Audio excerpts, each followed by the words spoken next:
నరకం ఏంటో తెలియకపోతే నరకం ఎందుకు తప్పించుకోవాలో అనే భయం కలుగుతుందా?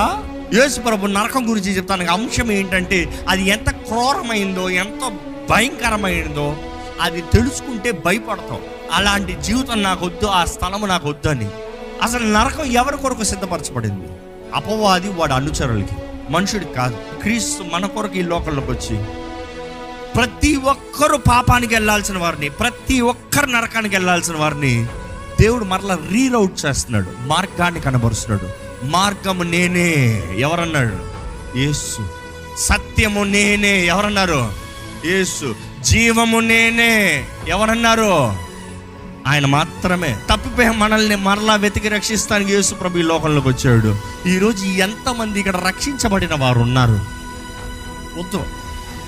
ఎందుకంటే ఈ వాక్యం చివరిలో మీరు పరీక్షించుకోవాలి, నిజమైన రక్షణ మీకుందా?